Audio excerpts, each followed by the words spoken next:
Well, welcome to the Glades Wastewater Treatment Facility, where we treat about half of what the city produces for wastewater. Everything starts out in the field though. Here you can see the overview of the entire city. From here, we keep track of the individual lift stations themselves. We have every lift station in the city on this monitor here, and we keep track of them and they make sure everything's working to send the water to us. From the lift stations, it comes over here to the wastewater booster pump stations. There's 3 of those in the city. One's on the north side, we call it Northport Booster Station. Southport Booster Station is out towards Club Med, and then the Glades Booster Station out towards Tradition. Now we monitor everything 24 hours a day, 365 days a year. Here we have our SCADA computers. SCADA stands for Supervisory Control and Data Acquisition. With these computers, we keep track of all the flows, pressures, pumps, anything that can be measured, we measure it and keep track of it. So as the flow comes up into the headworks, the first place it's going is the bar screen. This is where we want to remove anything that's not living. Anything inorganic, we want to catch it here in the bar screen. So all the flow goes through these teeth and these racks, and we want to catch it there so that only something small makes it through. And we want to remove all that, and it catches it in the back of the machine here. And as it comes down, we're squeezing all the water out of it. So it comes through here and it compacts it and squeezes the water out. Then from there it falls down a little chute, goes into a big dumpster, which we'll show you as we go through there. All right, so now that we've moved through the headworks and we've removed the garbage, we've removed the sand and taken out all the things that the animals that treat the water would normally treat, the process comes to here. Now this is what we call the Anoxic Selector Basin, and it starts here in the front of the Selector Basin. Now these are continuations of that anoxic process where they're lesser amounts of oxygen, so the animals keep breaking the process down using the chemicals in the water. And so we keep track of the health of the bacteria and the animals in the water so that they can keep doing what they've got to do. So these are called the aerators. Now in the aerator, that's where a different part of the process, and the animals are able to use all of the oxygen-rich environment to break down further parts of the waste stream. All that air is going to do 2 things for us. So we get the mixing from the air as it comes up through the process, and then the animals get all the oxygen they need to further break down the waste. So at each part of the process, we take samples every day. And the different tests that we run on the samples are going to tell us different things about the health of the animals in the water, the health of the overall process itself. And there's no fancy way to take a sample. The same way everybody's been taking samples for the last 40 years.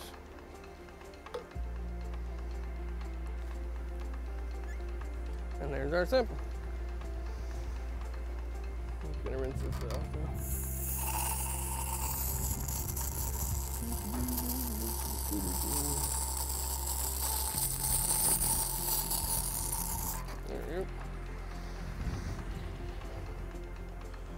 Now that we've finished with the aeration part of the process, we're moving into the clarifiers. And right now we're using 2 clarifiers because that's how much process flow we've got coming in from the rest of the city. So we've got the 2 basins that are online, and what will happen is that mixed liquor, they're going to go into those clarifiers and they're going to settle out so that only the clean stuff on top keeps going and the solids get recirculated back to the front of the process. All of the clear liquid, all the clean water is going to stay on top, and it's going to come out and come over the weirs and move on down the process. Throughout the day, we take what we call as a blanket reading. And so this is what we call a sludge judge. And what we do is we take it down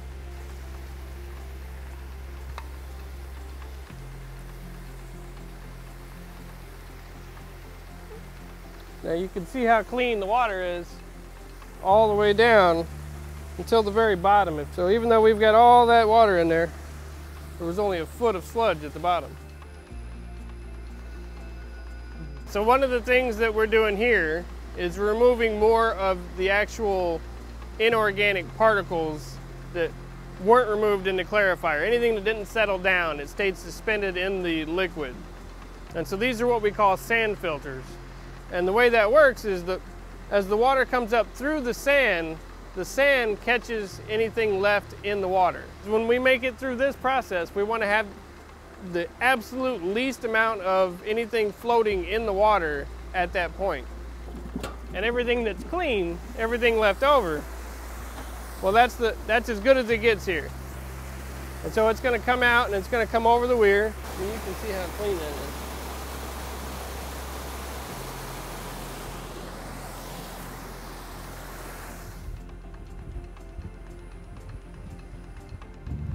So this is the chlorine contact chamber.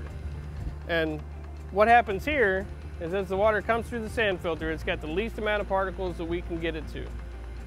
And so what we do here is we inject it with chlorine. Now it's not quite the same as like your household bleach, but it's pretty close.